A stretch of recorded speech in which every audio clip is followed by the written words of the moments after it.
We are straight into it tonight. Welcome to Multiplay. We've been away a few weeks, but we're back.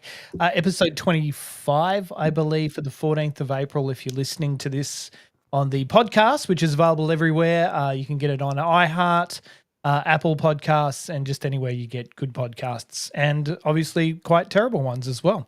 Hello, I'm Doc, and Luke is joining me tonight. How you going, mate? Top of the evening. How are you, sir? Yeah, great. Really looking forward to chatting some nerd stuff. Of course, Multiplayer is a podcast where we talk all about everything that you play with. That can be video games. It can be pressing play on the TV and watching that, or even Lego or D&D or anything like that. So we just love to play, and we're adult men who love to play. What's been going on? What have you been playing? Mate, I actually haven't been playing too much. I've been a little bit crook, caught some stuff from the kids. So I've got my cup of tea here to pep me up.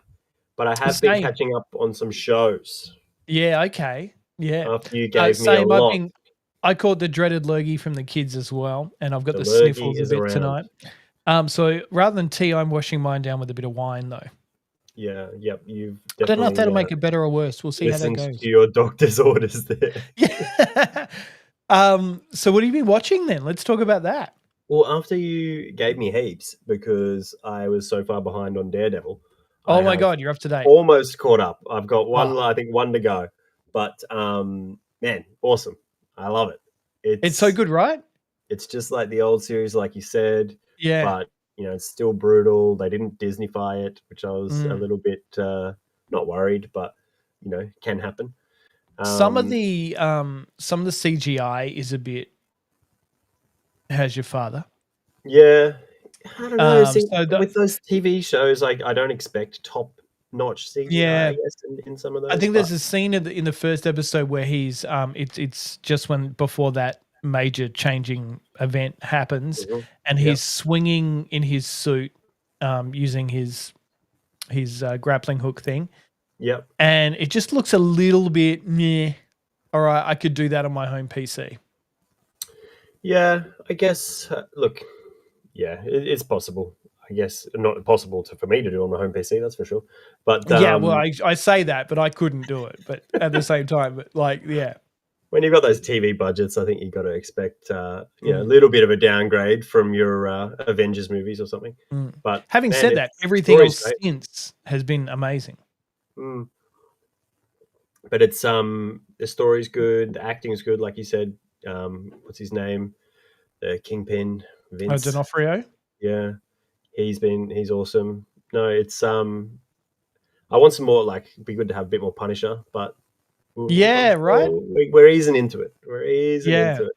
But they're starting to connect it up to the other movies and the shows I see as well. There's some connections there with Miss Marvel and no spoilers, sorry, but. That was the we should talk about that though, because that's one of the best episodes, right? That's the bank heist episode. Yeah, no, definitely. And that was it took me a while to realize until he mentioned her, and I was like, oh, of course, it's the dad. Yeah, and that was like that for me was the moment Daredevil changed a bit too. So it was kind of good up until that point, but that's where it got really good because he starts to become Daredevil again. Yeah. Not just Matt Murdock. Is a pretty bold move in an 8-episode series. Yeah. For him to be not Daredevil for 6 of those episodes. Yeah. So, but it shows how strong it is, right? That it still works even without him in the suit. Yeah. And that's what I haven't read a ton of Daredevil. I've read, some of the older arcs and then a few of the recent kind of ones. But some of those best series, it's not even him as Daredevil, it's in the courtroom. Yeah. It's like, it's that kind of out of the costume stuff is some of the best stuff with Daredevil. Yeah, I was reading some chat rooms during the week and some people talking about it there, and they were saying exactly that. It was like, oh, this is just a courtroom drama, it's boring. And then they're like, have you ever read a comic, mate? Because it is exactly what Daredevil is. It's a courtroom drama for most of it, and then it's this blind superhero for the rest. Yep, 100%. I remember when I first started reading Daredevil, so I started at the end of the Bendis run and then into the Brubaker run, and they were like, every 50 issues or something, they would change it up completely, the whole character. His identity came out, and then he owned up that he was Daredevil, and then because he was Daredevil, he got thrown in jail. He spent a massive time in jail. It was just like big, entire paradigm shifts where they would just throw everything out. All right, cool. Now we're going to do a new style. It's cool. It's similar. I think Daredevil and Spider-Man are very similar in that regards. They do very similar story arcs. The whole they're out, they're in, they're out. Oh yeah. Everyone knows who they are. No one knows who they are. Yeah. How do we undo it? Swapping and changing all the time. Get Mephisto, whatever. Yeah. Yeah.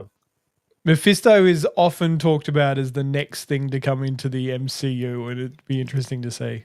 Yeah, it will be interesting to see because I don't know, Marvel, they have to play to a wide audience, right, to make the kind of money that they need those movies, and to put the actual devil as the villain is a bold move. Yeah, it is. Yeah, but one of the best villains in Marvel Comics, so it'd be really good to see. The Last of Us is launched this week. I haven't watched any of it yet, but it is an interesting move in Australia for The Last of Us because it's actually moved onto a new streaming service, one that the States have had for a while, but we've finally got Max in Australia, HBO Max. So that's an interesting move because that was going to be on Binge for us here. Yeah, Foxtel's had the HBO gravy train for a long time, so it's going to be interesting to see how Foxtel goes once they lose all those shows. Well, I was just I was going through because I've got Binge at home, and I was going through the list of shows on there the other day, and I was like, oh, that's a good one. That's a good one. Hang on. What happens when you rip all those shows away from Binge? Suddenly there's not a hell of a lot left. And they've been doing a funny thing lately too, where they've been moving a lot of their KO products over onto Binge as well. So a lot of the like Formula One minis and the AFL minis and things like that are making their way onto Binge as well. So it's kind of like they're merging the two streaming services together, sort of soft launch maybe. Well, yeah, they've been bought out, right? So there's probably some consolidation going on. They got bought out by an international company. I can't remember what the name was. Yeah, right. So it'll be interesting to see what happens because really, well, I don't know. The only thing they got left is sport, really. Once you lose HBO. But that's also the thing, right? So they're owned by the company that owns them owns Binge and KO, and on KO they've just recently, I don't know if they've lost it, but Disney has now taken on ESPN in Australia. Right. So if Disney has ESPN, then KO are going to lose like the NBA and a lot of those big sports.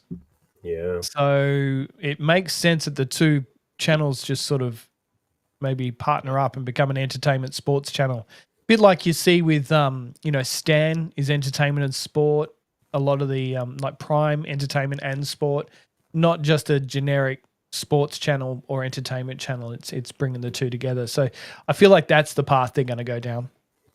Yeah, look, it doesn't hurt me because I'm not the biggest sports fan, but it must suck for those sports fans, but who used to be able to get everything in one streaming service and now have to have 4 streaming services to get all the sports or games that they want to watch. Like that's the thing. Yeah, I follow Newcastle United in the Premier League, but I have to have BN Sports to watch the Carabao Cup.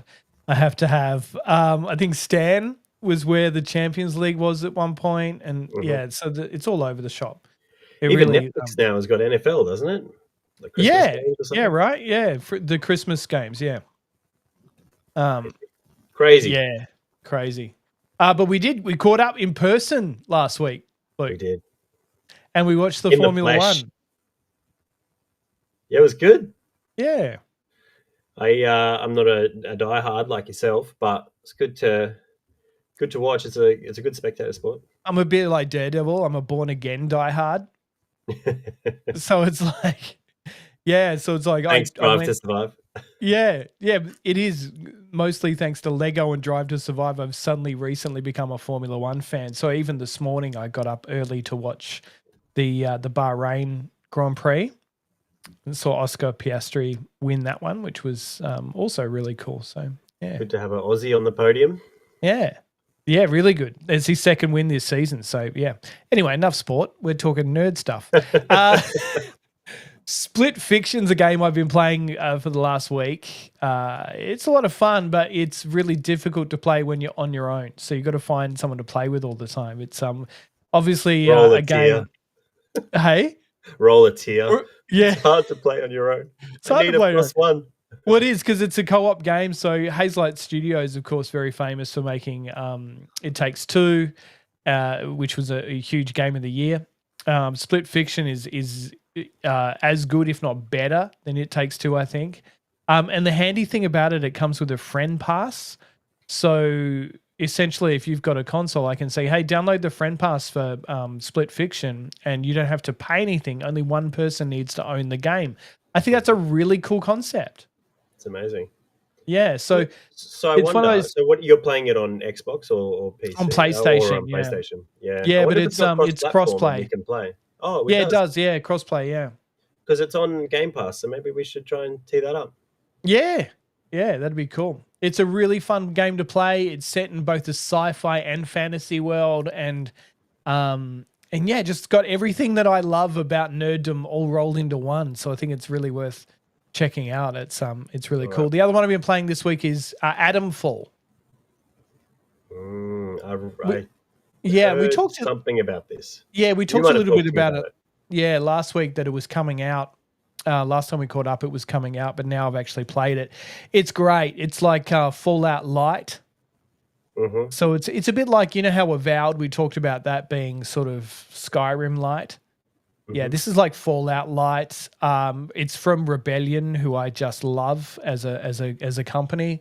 They of course were very famously involved in doing the Sniper Elite games. Oh yeah. And but also the 2000 AD games. So they did Rogue Trooper and Judge Dredd. That reminds me. During the week, my dad sent me my old comics. Oh, his old comics. 2000 AD. I'll grab some and show you. Yeah. Look at these beauties. Sorry if you're listening, but I'm going to describe these to you as well. If you're not watching the pod, these are 2000 AD comics, and this one's dated 17th of December 1983. Look at those. And it's got a beautiful yellow tinge. Yeah, even the cover's newsprint, is it? It's not. Yeah, it is. Yeah. Yeah, wow. And even on the back, you've got that classic sort of kids ad cartoon there as well. They're glorious. Like there's how's the smell? Does it have that old comic smell? Oh, it's got the old newspaper smell. Yeah, that real. Yeah. But these, so I was reading one the other night, which was Judge Death, the reappearance of Judge Death, which is just it is such a great arc in comics. It's this, because Judge Dredd is obviously this futuristic cop who gets to judge the person on the spot and then sentence them as opposed to taking them to court. And then this Judge Death comes into it. He comes from another dimension where humanity becomes a crime because they decide all crimes are committed by humans, and very Terminator. Mm-hmm. But he's this sort of this undead creature, and they trap him inside a psychic judge. And oh man, it's so good. I just love it. And so yeah, I was reading the second part of that was Judge Death Returns, and it was one of my favorite comics. And it was like, this is the comic that got me into comics. My dad collected it, 2000 AD. And so from here, I went on and started getting Superman. I started off getting a series called Oink, which is another UK-based comic of the week, comic of the month sort of anthology comic. And then from there moved on to Superman and Action Comics and the rest. But yeah, it's going back through these is just amazing. And I've got boxes of them. Like there's so many here. It is. And that's so good, man. Working out the best way to store them at the moment. Yeah. Yeah, you want to be careful with those because so those old, where it's the newsprint, it doesn't hold up that old 70s, 80s, obviously 60s, but anything from the 80s back, you got to really make sure that you store it properly. So you need the silicone gels for mold. Right. Bag and board, put them away. Obviously, it depends on what you're looking to do with them. If you're looking to Yeah. like really preserve and sell, or just kind of keep them for reading. So depends on what you want to do. But Yeah. I think just we should keeping probably them go through and look for some keys as well, and see if you yeah. might be sitting on a gold mine, mate. I should get your help with that because I'm Mm. almost certain there'd be some first appearances of something in there, but Yeah, I've he got was a collecting for many wall of years. boxes here behind me of all my floppies. Yeah. Yeah, absolutely. You were getting some graded recently, weren't you? Yeah. Maybe I'll do that one time on the pod. We'll go through some graded slabs, have a look. Yeah, that sounds good. Yeah. I'm a pretty there's some guys that are a lot more into it than I am, but every now and Mm. again I try to more what I was trying to do is just slab the old stuff that I'd had for a while. So there's some stuff that I bought in the late 90s, early 2000s Yeah. where at the time it wasn't a lot of money, but they've kind of, increased slowly over time, and a few things that I bought from the store as it came out that eventually got quite expensive, like first appearance of Miles Morales. I bought that online the day it came out.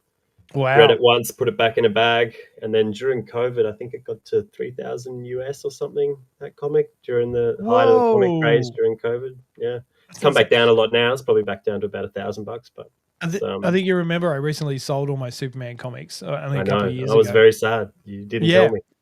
I know, right? And I didn't get all that much for him either. It was just a bulk sale, get him out of my garage. Yeah, that's what you But do. then not long after, James Gunn announced he was doing Superman and he was going to base it on All-Star Superman, and I had all of All-Star Superman. I'm like, oh my God.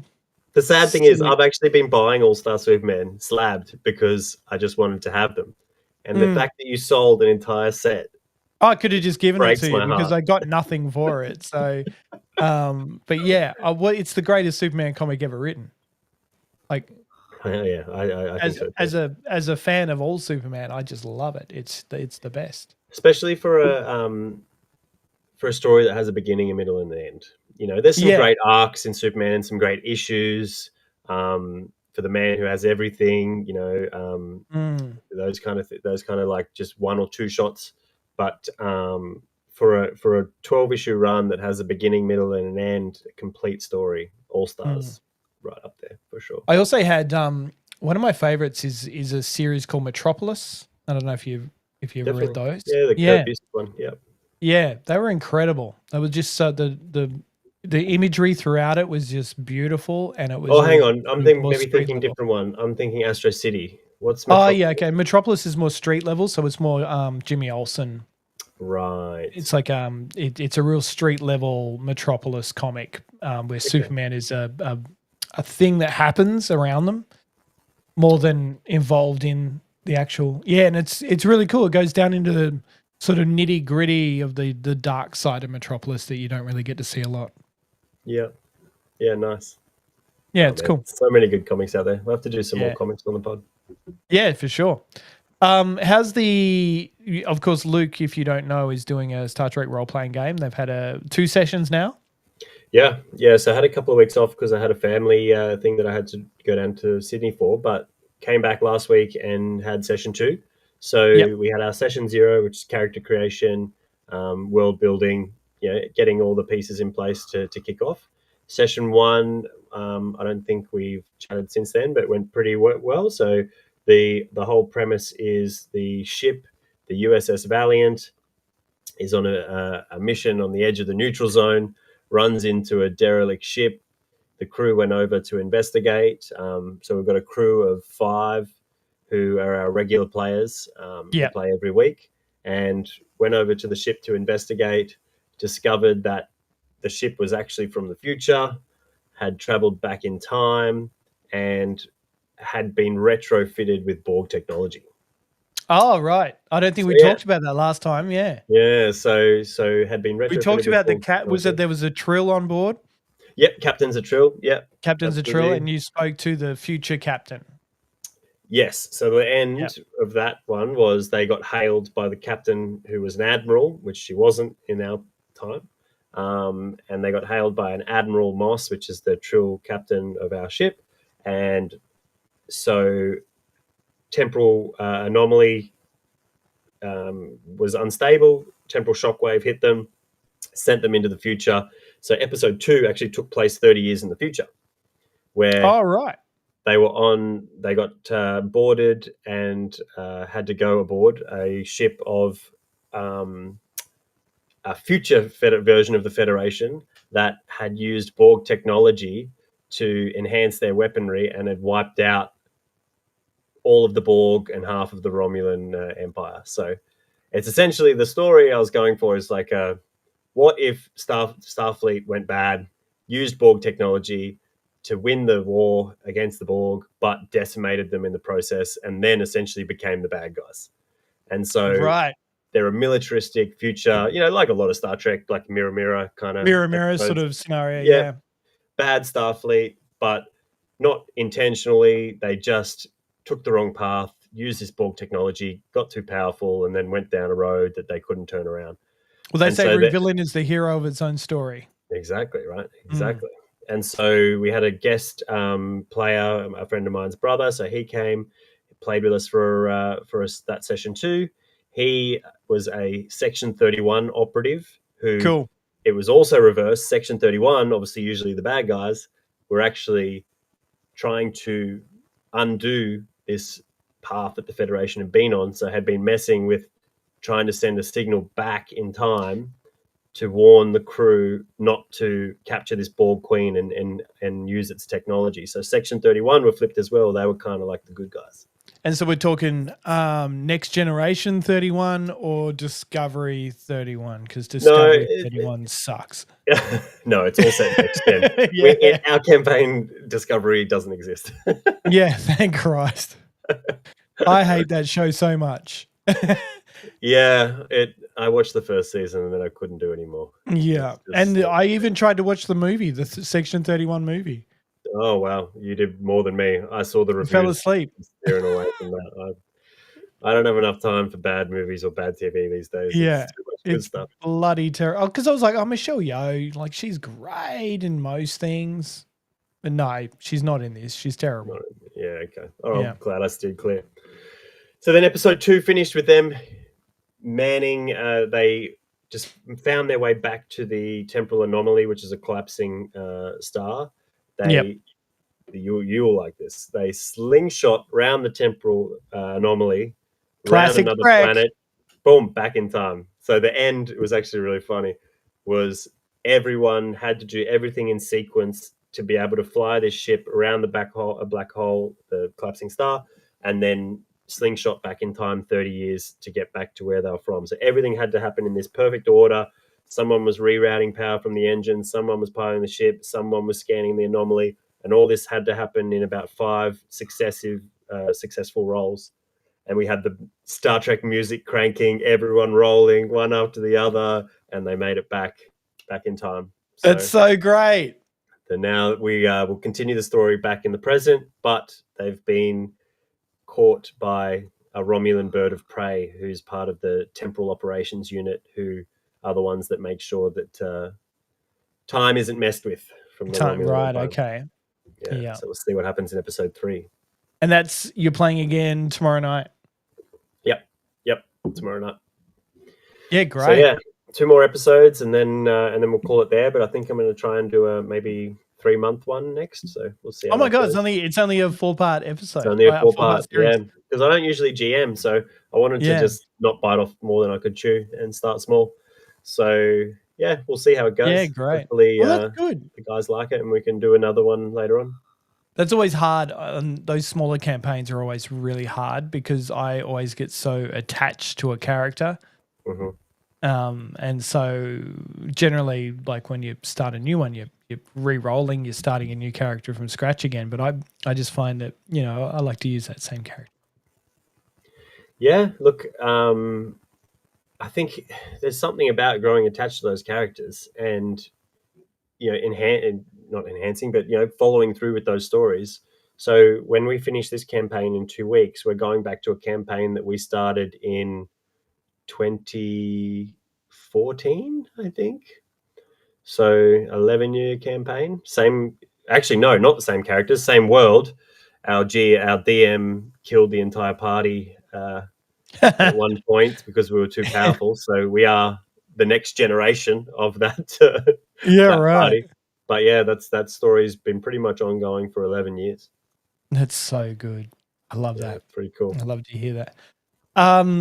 So you would have seen the big news that's happened since the last time we spoke, and that was Nintendo have launched themselves the details of the Nintendo Switch 2, including the price, which has been very well talked about over the last few weeks all over the internet. In Australia, it's going to be $699.95 for the base Nintendo Switch 2. If you do go ahead and get the one that comes with Super Mario World, then I believe that one's up more around the $770 mark from memory. I'm just trying to go through $769.95. That's a lot of clams. It's a lot of money for a Nintendo console, especially considering they're generally, a generation or two behind. I know NVIDIA are very much invested in this new console, and they're doing a lot of work to make sure that it's performing better than a normal Nintendo console. You are going to have 4K resolution when it's docked. There's a caveat to that, but you saw that, right? Yeah, it's 4K upscale. It's DLSS upscaled, yeah. Which is fine because DLSS is pretty good now, but it's not native 4K, which is obvious. It's a Nintendo console, but at the end of the day, your frame rates are going to do a lot more for games than the resolution itself, anyway. So having 120 hertz frame rate, I think, is a much better selling point for the console. Yeah, it'll be interesting to see. I think at the end of the day, people aren't buying Nintendo consoles to have bleeding edge graphics. But I agree. Yeah. Yeah. Look, I think there was playing. I haven't played the latest Zelda, but even playing that previous Zelda on the Switch 1, Breath of the Wild. Yeah, there's some periods, the points in that game where the console struggles a bit, and that frame rate. Oh, it's chugging. It's chugging. Not terribly, but having even just on handheld a silky smooth 1080 at 120 FPS. Yeah. Tears of the Kingdom was really chugging at points as well, and so it's going to be good. They are doing upscale versions like Nintendo Switch 2 versions of those games, which is going to be great, but they're going to charge you for it as well, which is a bit on the nose. Have they released pricing on that? They haven't, no, not that I've seen, but at the same point, it's just like, okay, so I'm pretty sure when I bought my PlayStation 5, I got instant access to a lot of those games the upgrades for those games. So, and even down to, I think we were talking about it the other day, is when we were watching the Formula One, we were talking about the demo game that's coming out for it, which teaches you how to use the controllers and everything to the best of your ability. When PlayStation released Astrobot, Astro's Playroom came with the console, and that was a demonstration game to teach you how to use this amazing new controller called the DualSense controller, which has all these awesome features that you wouldn't know about apart from playing Astro's Playroom. So for Nintendo to then charge for the demo game that's coming out, and they're talking about $10 US. So what's that, about a $20 Australian? That's crazy. Which is, it's ridiculous that you would charge for that at all. And from all reports, anyone who's played the demo has said it is ridiculous that they're charging for that. There's a lot of things. The thing I thought was, you go and release a Switch 1 OLED, which everyone loves. Yeah. And then you don't make the 2 an OLED. Like, I get it, you're leaving it open for a refresh, down the line and for everyone to sell a new console, but that's a bit of a, come on. Like, so you've I was already done it on the 1. Why wouldn't you do an OLED on the 2? It's just crazy. I was watching one of my favorite Aussie streamers the other day, and a guy I met when I was in Sydney recently at the Assassin's Creed launch for Shadows, who has a channel called Skill Up. So I don't know if you've seen Skill Up on YouTube before. If you haven't, make sure you go watch it. It's an amazing channel, and the guy's awesome. But he was doing his playtest of the Nintendo Switch 2. They offered to take me along to the Nintendo Switch 2 Melbourne test. So I had the opportunity to go down there and do it, but I had to pay for flights, and I was like, I'm not paying for flights. I got to feed 2 kids.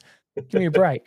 But yeah, so he went to the States and played it anyway, and he was talking about how good the screen was.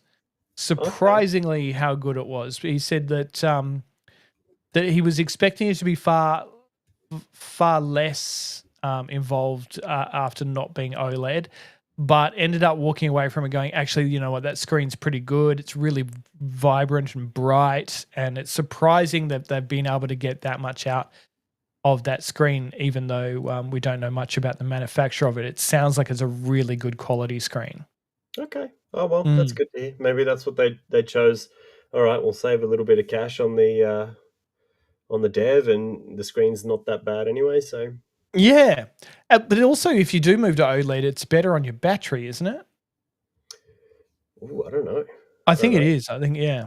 So, Well, I guess because the whole idea is the blacks are black, right? Maybe that just turns off those pixels and saves you battery rather than, yeah, I don't know. I like the idea of the Joy-Con being a mouse. We'll see how that's implemented. Yeah.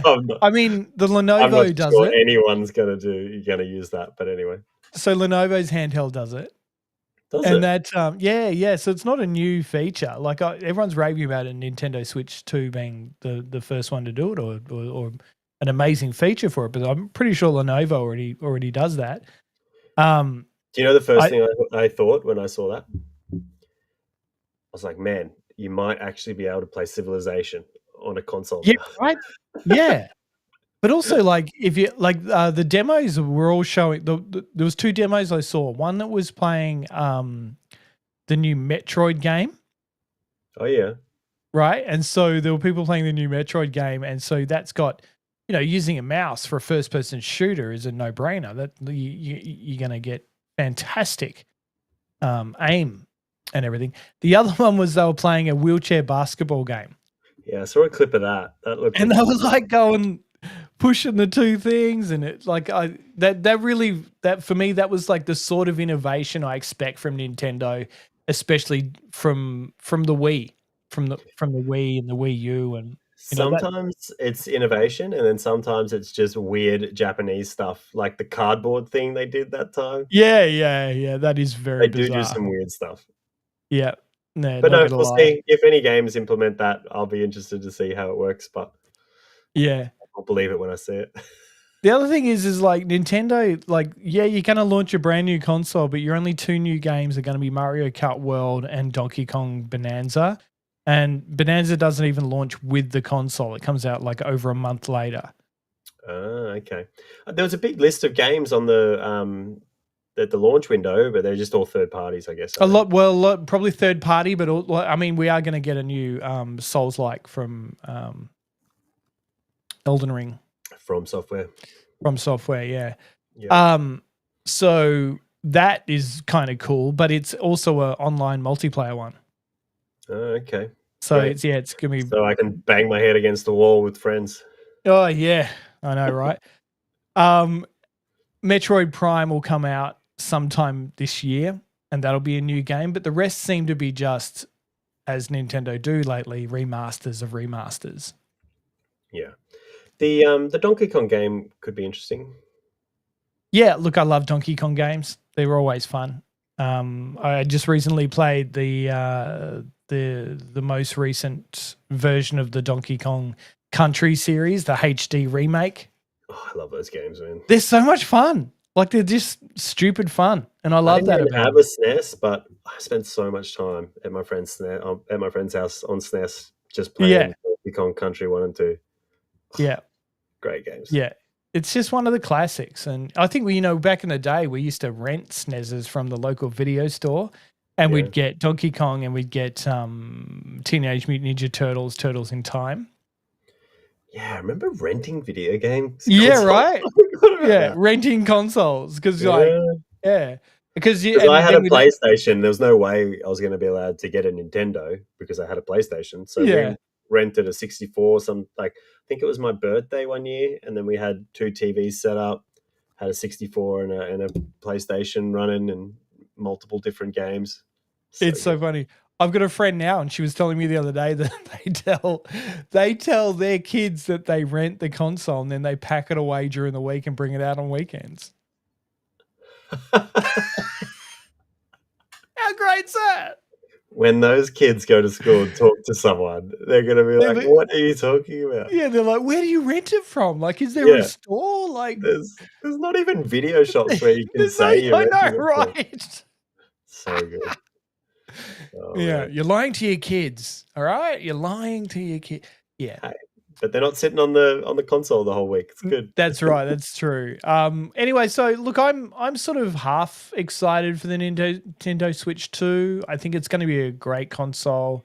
I love my Nintendo Switch. I play it all the time. I've been playing what have I been playing this week? Xenoblade Chronicles Definitive Edition, which is, surprise, surprise, a Wii U game that they've given a definitive edition to. But real great Japanese animation RPG. And, you know, that's what it's great for. Hopefully, now that we're getting essentially a HD Switch, one that can run 4K, maybe, just maybe Nintendo, maybe, and I'm just putting it out there, maybe we can have a Pokemon game with half decent graphics. No, not possible. Not possible. Like, when I play Pokemon, I'm like, I love this game. I love the gameplay. But to look at, they're terrible. And then I go watch the Detective Pikachu movie and I go, why don't we have a Pokemon game that looks like this? Look, I think the Pokemon games, have they even, you've played them, the recent ones that I haven't, but yeah, they haven't really changed up the gameplay in a long time either, right? Like it's no, the well, the same. gameplay, yeah. I mean, it depends on which one you get. Like the Pokemon Legends ones are a little bit different. Yeah, okay. So they sort of they've manipulated it slightly for that one, but then you go back to like the Scarlet and Violet, and they're just classic Pokemon. I mean, yeah, you do get to ride your Pokemon like a motorcycle, which is kind of cool. Okay. So there are additions, but ultimately it's core gameplay. And to be fair, I don't want its core gameplay to change. I just want it to look really great. Just want some 4K Pokemon bliss. Yeah. I mean, to be fair, like I play a Pokemon game and it doesn't even look as good as the anime that you watch. So it's like, if we can at least get to that level, I'd be happy. But if we can get to Detective Pikachu level, I'd be stoked. Just get Pal World and then you can just shoot other Pokemon. Oh my God, that's sacrilegious. But also ridiculously fun. I had a mate that was playing it. He loved it. Oh, mate, I was playing it for, ages. And I was like, as a Pokemon fan, I should not be playing this. But at the same time, I love the idea of my Pokemon having bazookas and machine guns. And it's just an awesomely built survival game. It is really a really strong game. Yeah, okay. I'll have to check it out. I thought the it was next just one I'm going to check out, Bud, is what you've got on your screen there. I want to play that on PC. Oh my God, it's incredible. Got it on PlayStation, obviously, but I want to play that remastered one on PC. It's really, really good. I'm not sure my PC is pretty strong, but it's still a laptop. And so it was a bit janky in parts, but oh my God, it's such a glorious game.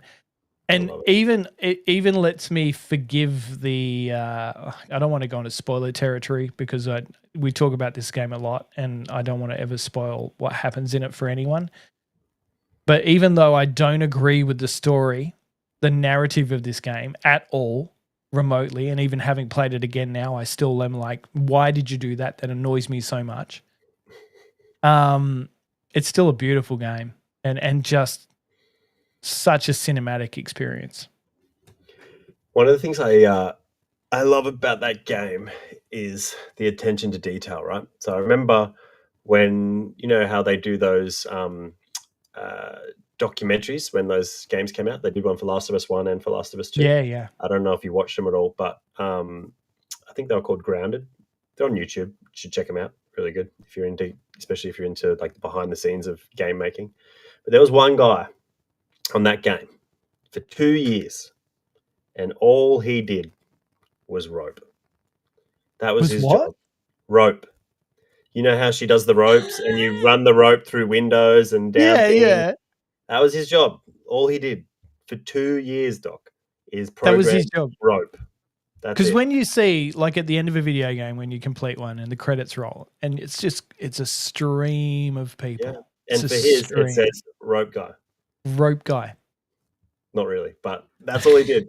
He's got. I read an article on Twitter. I think I mentioned something in the game about how much time they spent to make sure the physics of the rope was good. And the Yeah. guy had a Twitter thread. Yep, I'm the rope guy. You know, this is what I did. Da da da da da. And then I went back and played that game after I completed it, and then after I watched that stuff. And the rope on that game is ridiculous. It is unbelievable. You can run it in and out of any object in the world, windows, through around crates and around this. The physics on that game is perfect. It is, the attention to detail is unbelievable with that game. Yeah. And that's just one element, right? I'm sure there was a guy and all he did was broken windows, and another guy who all he did was water reflections, or probably many people did water reflections. We were just looking before on the screen, the guitar. Yeah. I'll go back. You can actually play the guitar. Yeah. Like that guitar in that game is better than most music games. Yeah. And that's crazy. Naughty Dog they're off the charts. They're unbelievable. And that's why I can't wait for the sci-fi one they've got coming out. Yeah, Intergalactic. Didn't we talk about it a couple of weeks ago? Yeah. Really looking forward to that. Yeah, man. It'll be great. Naughty Dog are the best. We've been talking a bit about comics today too, and of course, Marvel Cinematic Universe. They did that massive live stream where they basically it went for hours, and they dropped a new director's chair down to say, here's the next person. 5-hour stream. Yeah, 5 hours, and it's like, this person, this person, this person, this person. Before we start talking about what you want to talk about, one thing I want to discuss is, were you excited to see the names of the X-Men movie, X-Men characters, the actors from the previous movies? No.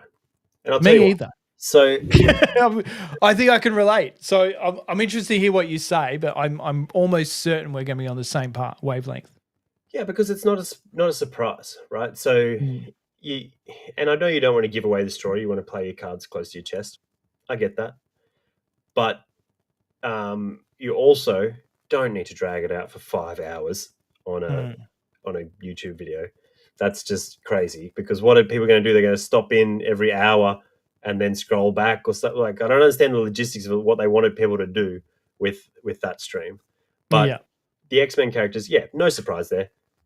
Beast at the end of the Marvels confirms that what's her name, Monica Rambeau, is in the X-Men universe. Yeah. Which we know exists obviously from Doctor Strange as well, because Professor X was in it.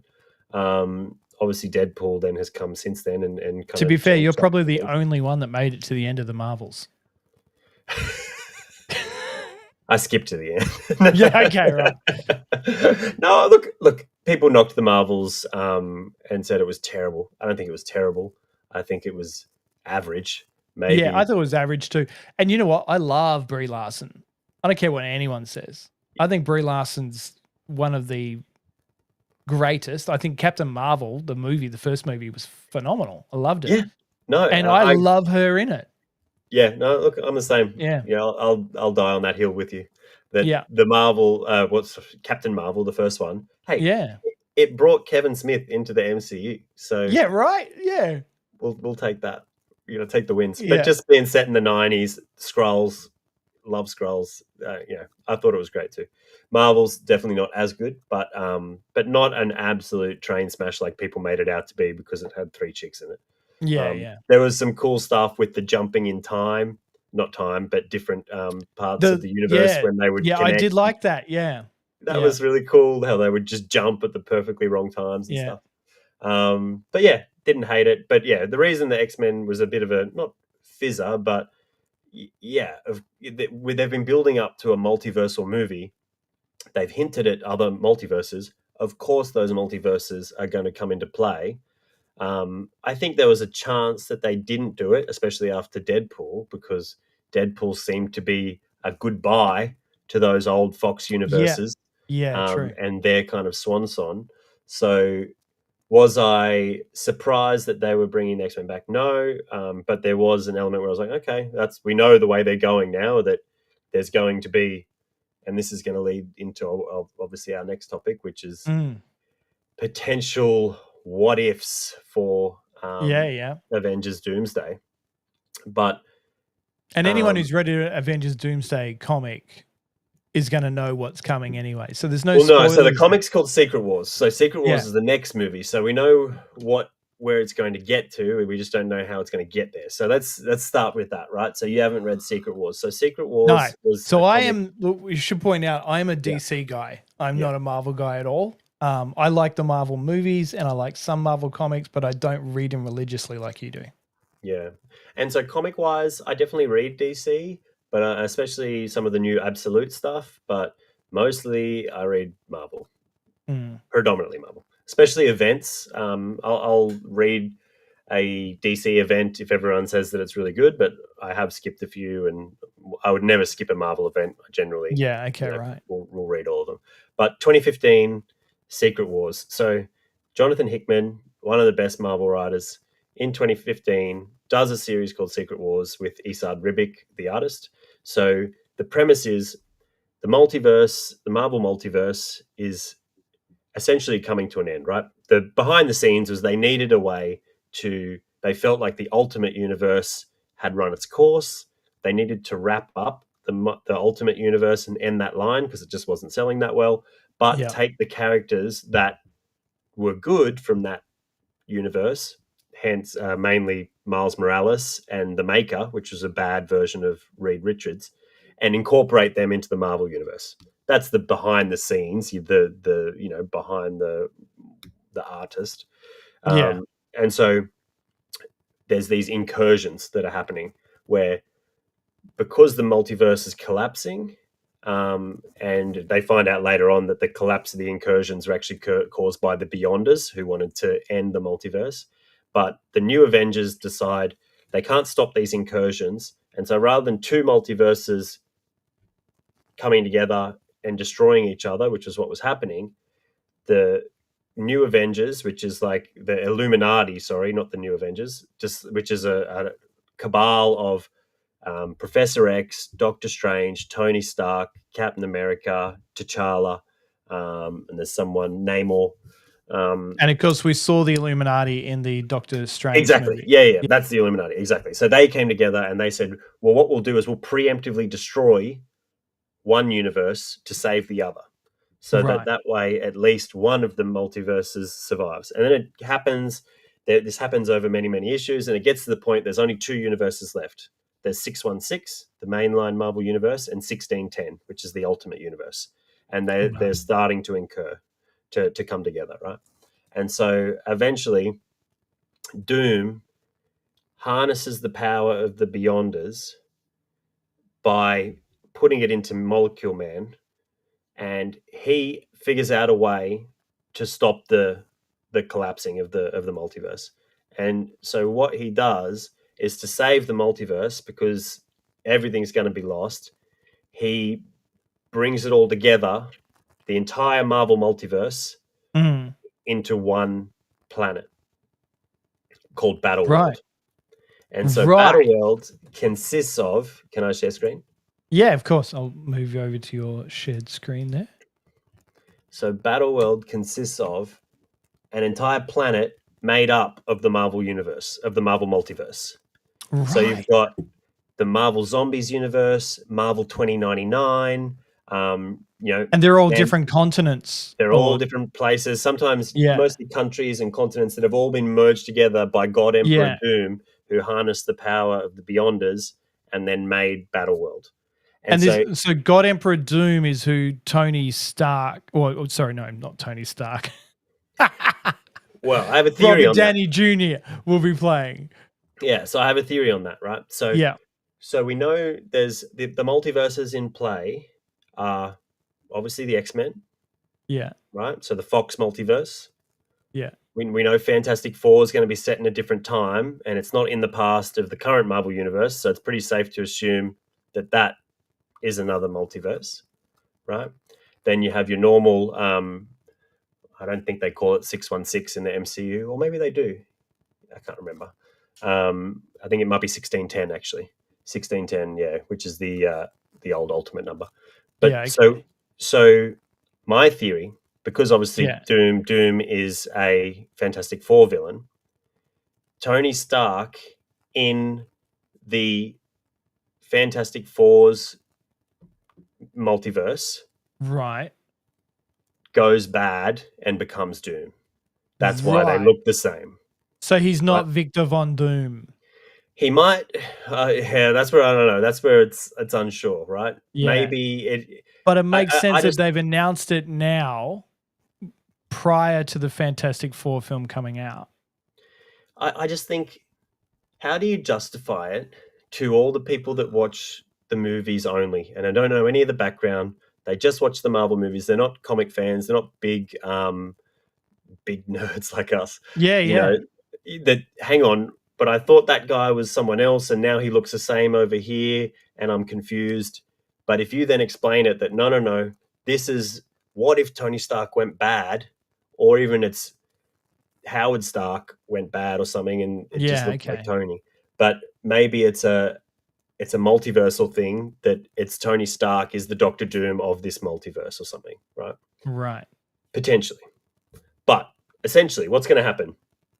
This is, complete speculation. I have no idea what's going to Yeah. happen. Yeah. Yeah. But Doom's going to save the world. Doomsday leads into Secret Wars. Doomsday is your Empire Strikes Back. All the Right. heroes lose. The Beyonders or the incursions that were happening at the end of Doctor Strange, where It's he went off. Infinity War. What's that? It's Infinity War. What do That's you what mean? they did in Oh yeah, Infinity yeah, War. exactly. Infinity Yeah. War was the Empire Strikes Back. So Doomsday is the Infinity War, the Empire Strikes Back. They Mhm. lose. Doom brings it all together into Battle World, and then Secret Wars. You have a multiversal Avengers team made up of all the Avengers throughout all time and all Right. multiverses come together. You get the X-Men with Captain America, with Iron Man, with Spider-Man, Hulk. You get all people from the past, maybe from the future. You can have any hero anytime. You can go back and bring back whatever. It doesn't matter. It's all on the Yeah. table, Yeah. right? Doesn't matter if anyone's dead or whatever. And you get to have this multiversal Avengers team um, in the Secret Wars of Jonathan Hickman. uh, God Emperor Doom has this court, and his police are all Thors that are from all over the multiverse. So there's thousands of different Thors that are his like police guard, and Yeah. then what's his name? Doctor Strange is his sheriff, and no one remembers what happened before. Right? They've all had their minds Oh, right. wiped, Yeah. so everyone just exists and thinks that this is just how everything's always been. Doom's the god who created our world, and every one of these countries or places is ruled over by a Marvel villain who reports back to Doom. How So, do you think that's going to be like first portrayed on screen, but also met by the general movie going public yeah, it's going to be who are going interesting, to be man. as confused as hell over that? And that's the thing, right? Because it's a good point, because there's been kickback to this multiversal saga. Yeah. One Yeah. from, I think, people People are like bored us with that it. say it hasn't been progressing quick enough. Yeah. And Yeah. then I think two from people that aren't as into it as us, where like they don't understand the multiversal stuff. They just don't Yeah. I get it. think if anything, that Doctor Strange movie showed us a lot about how people just don't care about the multiverse. Yeah. But On the other hand, there's the Spider-Man animated films which show us people do. So are it's like amazing. Yeah. it's such a And so here's the other thing, right? contradiction. You can bring in Miles with this. You can Mm. bring in this multiversal Avengers, Miles can come in at the end, and you can bring in real life Miles instead of animated Yeah, Miles. yeah, but that would also suck because I would rather Miles came in. I think Miles is such an important and integral character to the modern Marvel universe that he deserves his own film. But this is the thing. Don't This- backdoor him in some Secret Wars thing. No. But you backdoor him, and then he gets his own film, right? Because yeah, then okay. it makes Like sense. they did with Spider-Man in exactly in Civil War. Yeah. And so now we're going to get into a little bit spoiler territory now. If you're happy for us to go there. Yeah. Let's go there. So this is leaked concept art that came out last month. I only just found it the other day, and I was like, I need to talk to you about it. So now we're sure this is leaked concept art. This isn't AI generated crap. No, this is leaked concept art. Right. Okay. I read it on the internet, Doc. It must be true. It must be true. Says the two guys talking on the internet right now. So there's two pieces I want to show you, right? So first of all, this is apparently hang on. I need to put my glasses on. This is a really blurry, we need to take terrible this serious. photo. This is apparently a set photo of not talk about say Tony Stark, of RDJ as Doom. As Doom. So it could the concept art obviously doesn't generally look exactly like the movie, but you'll see that it looks pretty spot on to the comics. But so has he got a reactor? It looks like doesn't it? It looks like an arc reactor. Yeah. I'm telling you, man, Tony Stark, bad is what I'm thinking. It's just bad Stark. You're right. Is what I reckon they've just disguised it as Doom. Yeah, he's going to be Dr. Doom. No, he's just bad Stark. I reckon. We'll see. Anyway, but this is some concept art of Doom, which looks badass. If Doom looks like that, I will go see this movie every day for a week. Oh, man. But wait, get ready, Doc. Get ready. Yeah. There's some concept art of Fantastic Four here, which looks really cool. I really like this one. I've got a really big crush on Vanessa Kirby, so I'm so excited for that. Yeah, it's going to be I really can't wait to see that movie. Yeah. But let's get to the good stuff. Let's get to so here we go. God, that looks good. That looks looks good. Amazing, hey? Then I mean, he's got terrible posture, but now God Emperor Doom. So how does he not have back issues? This one or this one? Both of them. Like he's like sitting like this. Not great posture, yeah. Yeah, it's like so you're gonna be a hunchback when you're older, Doom. My theory here is one of the universes that gets folded in and becomes part of flick back Battle World is I can't remember the name of it. I'm pretty sure it's one of them. But yeah, it's like an old school universe, right? So one of the Marvel universe, Marvel books that was done by Neil Gaiman was Marvel's, I think it was Marvel 1609 or something. It's like a medieval Marvel. Yeah, sure. Yep. This looks kind of like that style. See how they're like wearing medieval outfits, and you've got God Emperor Doom, Sorcerer Supreme. You know, Benedict Cumberbatch here is the sheriff, which is definitely leading towards this is in Secret Wars, and then someone's been brought to him here. This is like definitely looks like it's going to be Battleworld. Yeah, and this will be one of the places. Now check this out. World Hulk or Hulk? What is it? So Hulk, Planet Hulk. Yeah, with Jennifer, which is his cousin, with She-Hulk, and Scar, his son, who we met in that. Exactly. Yeah. And so the rumor that I read on this, which could be absolutely horse manure, is that after Doomsday, because they haven't announced any movies between Doomsday and Secret Wars, right? So you have the big fall in Doomsday, Battleworlds brought together. In the comic books, what happened was, while the comic was coming out over those 6 months, all of the series flicked over and did Battleworld stories for 6 months. Right. So in the comics, the Thor comic became a police comic about the police Thors, and the Spider-Man comic went off and did this thing, and everyone went into these Battleworld side stories, right? Sure. So one rumor I heard was that once Doomsday comes out, that we'll then get 2 movies which are both set on Battleworld. One being Spider-Man 4 and the second Ah, being World War Hulk, or right. Planet like Hulk. Hulk, Planet Hulk, World War Hulk, some kind of Yeah, Hulk story set on Battleworld. right. Because I did see Hugh Jackman was doing some screenshots recently, and so there was talk of him battling Hulk, and is he a big part of? Well, yeah. So the thing with X Men is right. So obviously the X Men are going to be part of it. So I think you're going to end up with Hugh Jackman Wolverine, Tobey Maguire Spider Man, Mm-hmm. with Captain America. Maybe you bring back RDJ as Iron Man. I think he's dead as dead. I think they've put the nail in that coffin, so you probably won't go there. But you bring back, and the final team that takes everyone down will be this multiversal Avengers team that will come Yeah, together on Battleworld. So they'll have to maybe get out of their individual sections in Battleworld and all come together to yeah, make this ultimate Avengers team to take everyone down.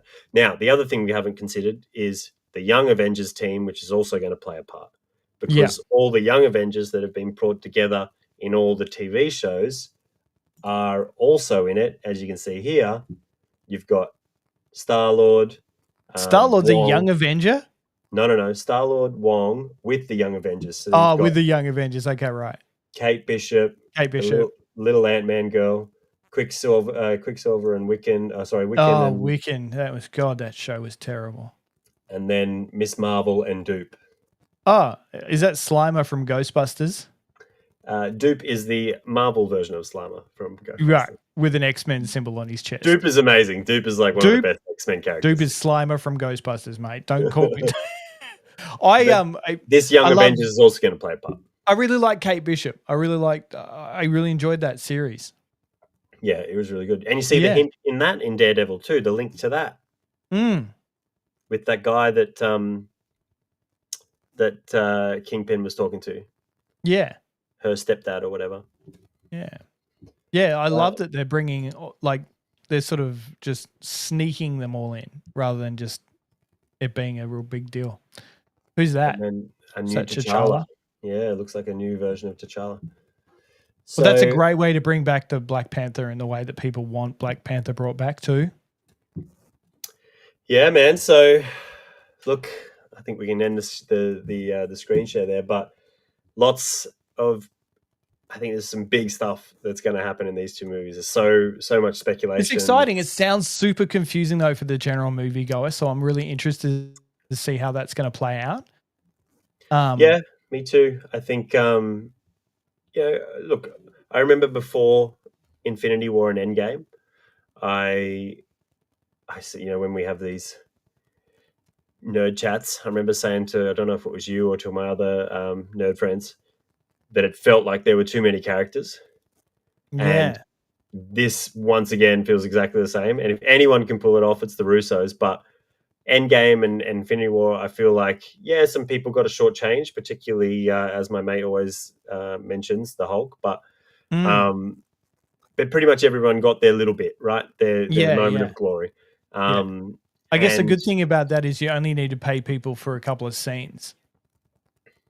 yeah, look, I think some of Like these so. people's paychecks for a few scenes would be still pretty Yeah, but it's astronomical. still like a couple of scenes here, a couple of scenes there. Like they might get multi-movie deal, but it'll be 3 scenes here, 4 scenes there.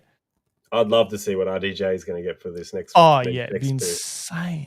I think he got 60 for the other two, so Jesus. it's an immense amount of money. That's crazy money.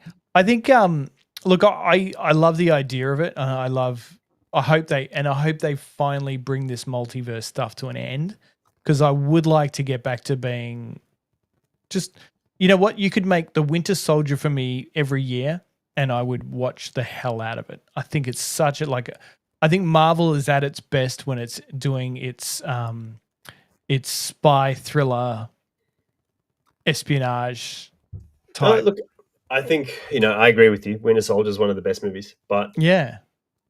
but I also like. The Hence the Marvel reason why I said Cinematic keep it quiet. Universe, sorry, I should say, not Marvel, because No, for Marvel, sure. yeah.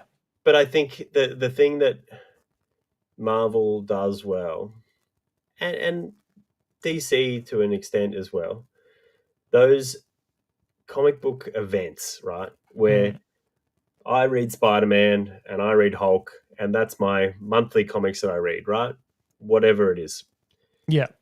Then suddenly, for 6 months of the year or 4 months of the year, you get a comic which the scope is just drastically bigger. The entire universe becomes in play. Anyone can be in it. Anything can happen. Yeah, usually the table gets reset at the end, and everything goes back to normal. But Yeah. generally, they're these immense, crazy stories where it's all go right. And for Mm. your $8 or whatever you spend on an issue, you get the entire Marvel universe comes into for some epic battle, or not just battle, and that they pulled off in Endgame and Infinity War. Yeah. DC's never been able to pull that off. Justice League, I know you like it, but I think it was I a like it, but I failure. understand it. I understand its flaws, It and I yeah, still think the exactly. Snyder cut was so much better than the Whedon cut. Look, I think the thing with Snyder is he didn't get to execute on his vision, right? And Mm. so there was the potential there to see what he would have done with Darkseid in that other universe where we saw a proper Justice League movie. Yeah. The Steppenwolf gets set up for the actual big bad, which is Darkseid. In my opinion, you don't start with Steppenwolf. You go straight to Darkseid, right? Yeah. Because what if you don't get to Darkseid? Yeah. And Marvel played their cards right and hinted at it along the way, and then finally got to do Thanos. But now to do something like this and do Doom, where the scale is so epic and every Marvel character is possible to be in it, and not just every Marvel character, because what's the thing over the last 10 or 15 years that we've had to think, right? We've had to think, oh, well, what characters do they own at the moment, and who can they bring in, and who have they got licensed to, and they can't do this character because Marvel doesn't own them at the Mm. moment because Stan sold them all off in the 90s, and that all goes out the window now because they own Yeah. everyone except Spider-Man, and they've got a deal to use Spider-Man. So Yeah. they can bring in people from any movie, any show, any time, doesn't matter. It's all in Yeah. play. So Apparently, there's Kingpin's one they can't use in movies. I read that the other day. yeah, there's still That some they can weird only, deals hanging some around. still weird deals going on there, but yeah, Kingpin's one that they can only use in TV Most of shows. them have expired. Oh, Mm. and then there's the Hulk one. There is actually a deal with the Hulk. They're Yeah, not allowed to make Hulk individual movies, but they're but he allowed can to be put part of an him in, ensemble. which actually goes against what I said before around that being a Hulk side movie. I'd Mm. say there's probably going to be a side Maybe it's movie a in it. She-Hulk movie. Well, maybe, but maybe it won't be a Hulk movie, and maybe that'll just be part of Secret Wars. Yeah, But I know they've wanted to get the rights to that back. I believe when I read a little while ago, but they did these bad deals that unfortunately just never expire. So, yeah. but It man, does it does it makes concern me me that. excited about Marvel again. That's what Yeah, I like okay, about it. yeah. That's good. I'm glad it does. The thing that I'm not excited about This is where you piss on my is fire.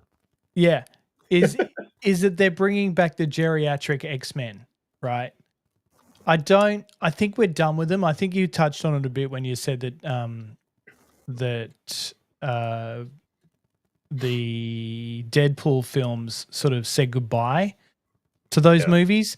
And having watched, because we're also Star Trek fans, having watched Picard and seeing the deterioration of Jean-Luc Picard, of Patrick Stewart in that show, where he just isn't there anymore. Like, he's not the powerhouse that he once was. And I don't know that he can carry that as Professor Xavier either anymore. I think maybe, it pains me to say I love Patrick Stewart, but I think his days of being at that level are done. Yeah, but think about it, right? No, I completely agree with you in that the Picard of season 3 of the Picard show, season 3 was way better than the first 2 seasons. I actually liked Yeah, season yeah, 3 it was, yeah. But the Picard of that show is not the Picard of TNG, the show, right? They are Yeah, very, but very different people as a result, but that's down because to of him Patrick being an Stewart, age. not. But yeah, he's so 100%. old now. Yeah, 100%. No, completely like agree. with all the grace in the world and the love for that man that I have, he's old now. 100%. But even like James Masterson, or is it Masters or Masterson? He's old Marsden, now. yeah. Like, yeah, But Master, like but you he's not. think about it. But you think about it, They're right? meant to be teenagers. No. But think about it. So let's say this X-Men universe is a universe where all those characters, yeah, they have got old, and they don't shy on that. So there's a next generation as well. There's a Right. next generation of X-Men that have come through who are, the younger generation, like what X-Men has done over the last few years, where, yeah, you have those older characters that always hang around, and sometimes there's a bit of a legacy element, like the DC does, where the new Yeah. younger generation will take over. So what if they're the older guard, and then there's this young generation of X-Men who will eventually take over and become the X-Men of the Right. new So movies? you're not talking about a younger Cyclops also from another multiverse or anything. You're talking about a next generation of the X-Men. Yeah, look, potential, So more right? I like think, Scott Summers' kids and yeah, like and so Havoc or maybe whatever that's it what is. you do with that universe. But then Yeah. when things get reset, because at the end, at the end of Secret Wars, everything's going to be put in place for the next 15 years of Marvel movies, right? That's the Yeah. aim of this movie, is to blow everything up so you can put it all back together, and we don't have to be paying people $60 million for 2 movies anymore. We can get a Yeah. young generation of people, Yeah. and we can recast and do Mm. Captain America again, or we can do Iron Man again, or we can do whatever, but we get another 15 or 20 years worth of movies Yeah. because we Okay. can recast everything, right? So say at the end when you blow it up, maybe then you do get your young X-Men, and you can start fresh and do MCU X-Men with Cyclops, with Jean Grey, See, with that's what I the want to see. I Beast. want to see that done again. But I think we need to put the pieces in place to get there. Yeah. I look like I'm on the crew. Yeah. Luke Feige, isn't it? Yeah, absolutely. I need my baseball hat.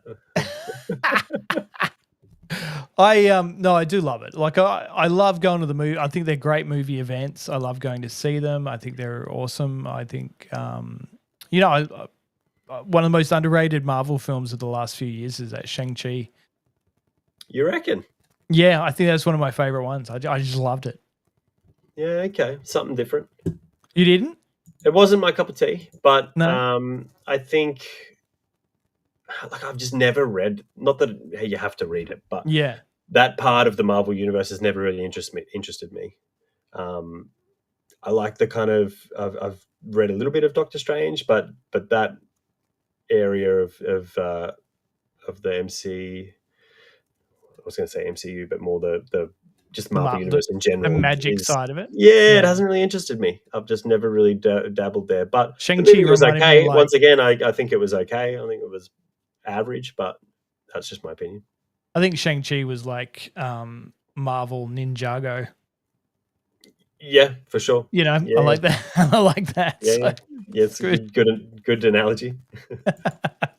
There's lots of good stuff still to come, though. So I think, we're looking forward to seeing what they actually do, and yeah, it'll be a surprise.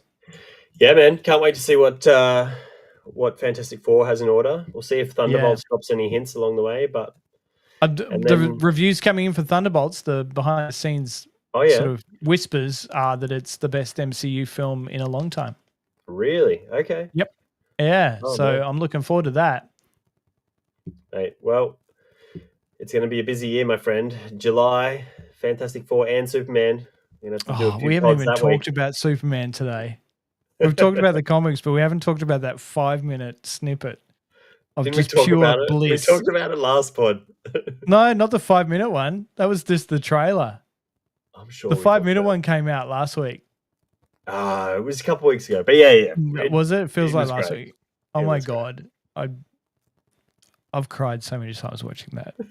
I love crypto so much. It's so dumb. I love it. Oh, well.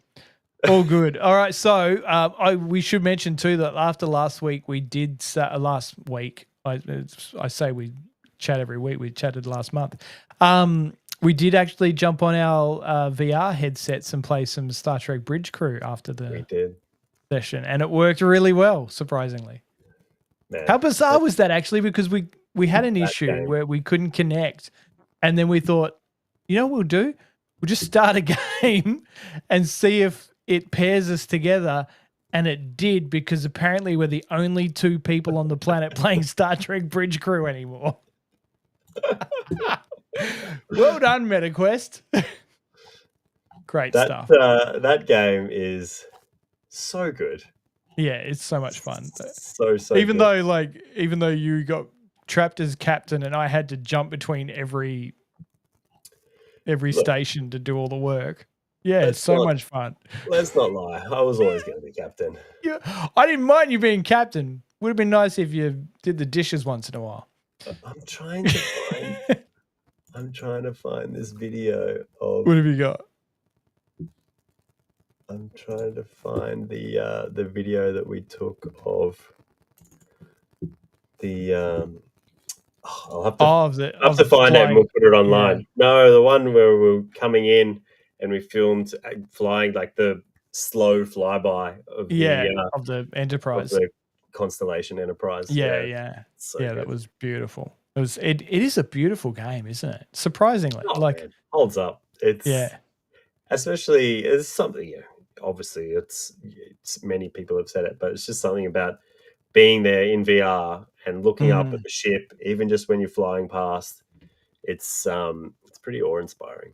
And I actually went and did a proper mission after that too, because I think every time we play, we've sort of just dabbled.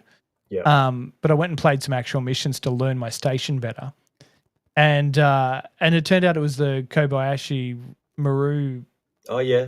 Mission, yeah. And I was like, the no-win scenario. The no-win scenario. This is fantastic. Yeah. Well, it's going to be good next time where you have to man 5 departments and I just sit in my captain's chair. Yeah, you just sit back there sipping Earl Grey black, hot. All right, buddy. It's been great chatting. Thanks to everyone who's been watching or is going to watch at some point in time or listen via the iHeartRadio app or via Apple or Spotify or anywhere you find Multiplay. That's what it's called. And be sure to share it with your friends as well, because that would mean the world to us. Maybe there's some people listening 30 years in the future, like, in my Star Trek RPG. Yeah. Or in a multi-universe. Like yeah, absolutely. Yeah, they're listening. It's some weird universe where they actually enjoy what we do. Yeah. God Emperor Doc has taken over. Yeah. All right, we'll catch up again soon. And, of course, check us out on the socials as well. So, bye-bye.